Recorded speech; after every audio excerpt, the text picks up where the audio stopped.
Let's not wait. I'm going to drop that elect. It's just too cumbersome here. Let's be the first to say, because I don't think anybody else is in the media, Dan. They're saying mayor-elect. Let's break that. It's Mayor Cherelle Parker back on the Dom Giordano program. Mayor, welcome in. Thanks for joining us. Dom and Dan, thank you so much for having me. I greatly appreciate it. Well, let's talk about some of the stuff that's intriguing already that you've done. I love this idea, and I don't know if you've gotten any you can reveal. I have one of people giving you maybe something small, but something tangible of an idea. You're an idea person that will improve Philadelphia and do it pretty quickly. Well, folks are talking about something that I think, Dom, your wife and I have in common. Lots of feedback about how to clean up this city. How to clean up the city. And I thought I was the only person on the soapbox about, islands in the middle of the street that help us direct traffic, but weeds are growing through them. And they were talking about ways to make those aesthetically appealing in neighborhoods across the city. And so that's something we've been getting a lot of feedback about from people, along with ways, and I don't know, I hope this works. I've talked about the mayor's community councils, and I think they're going to be the heart and the pulse of every decision that is made by the Parker administration, one in each council district, but comprised of all of the leadership and just residents who want to participate so that their voices can be heard on everything that matters, not just to their region, but large-scale potential economic impact on the city.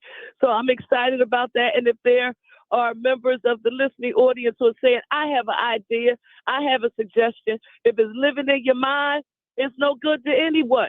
We've got to find a way to dump it, and I want you to dump it on the Parker administration. So please visit our website. Dom, they're going to kill me if I get it wrong. Promise me that you'll talk to my team and get it right. Well, exactly. I think it's transition 2023. I'm not sure. That's honesty. Don't kill me.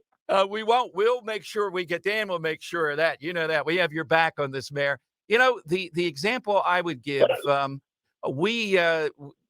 due to my wife now, she's gotten up to a month. We broadcast out of North Wildwood. When you come through North Wildwood, there's Central Avenue. Looks like a Greek garden up and down the road. There's no reason, and I know your vision, that we can't do that all over the city, that the gateway to where you and I are in Northwest Philadelphia, you see something beautiful like that as you're coming in. It really changes things. Yes. Now, wait, Dom, you have to tell me, where is this? Because for those of you who know me, I'm going to see it. I'm going to see what it looks like and get somebody to take a picture for me. Yes, it's North Wildwood. As you come into North Wildwood, the entire Central Avenue for block after block is this beautiful landscape right there in the center lane that divides the highway. We'll get Mayor Rosanella on that day and tell him the mayor of Philadelphia would like to know more about it. He will be happy to do it. I mean, it's a great thing. But you know what is important about what you just said, Dom? People have heard me talk about the hope deficit here in Philadelphia. What you just described is a very actionable and tangible and visual way that Philadelphians can look at wherever the intersection would be, right, and say, it wasn't like that before, and look at how it's changed. That's something very tangible. So I really do. Hey, Dan, I'm sorry we're giving you a whole lot of homework, but you got to follow up on all of this. Wait a minute. I read about your guy, Erin, and the female that Dan's been talking with over there. I forget her first name, Mayor. Ray. Yes. They're working. He says, what about sleep? You have your guy. He goes to bed at 10, Dan. He gets up at midnight, works for 3 or 4 hours, then goes back to sleep. I want to hire that guy. We're going to poach him from you. Borowski. I know. We're going to fight for the two of them.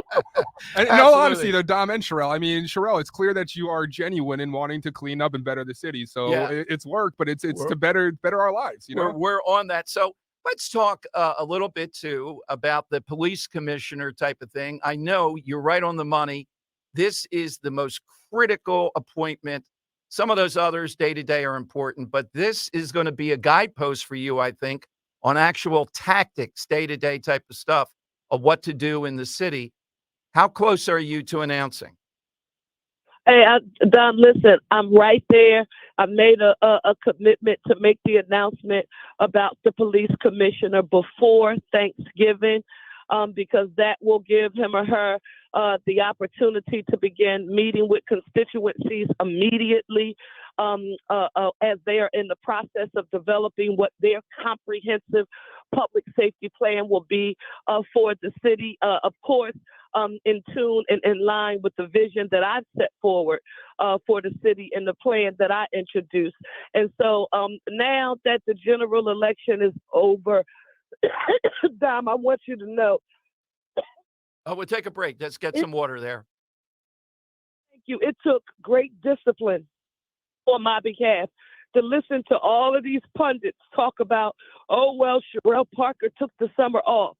Oh, Cherelle Parker just hasn't been working, because everything that I've been doing, it's not, it's not for social media. And I hate to say it that way, but the work that we were doing was very methodical, while some of it was public when we were out at events and sort of on the trail. But the substantive work, like, organizing the transition committee, my working on the subcommittees, working on what those the business roundtable, the faith-based roundtable, intergovernmental, then those work groups that will be a part of the round table, so that if we ever had a question about what we needed with higher education, I don't have to call, Drexel and then call Penn and then call LaSalle.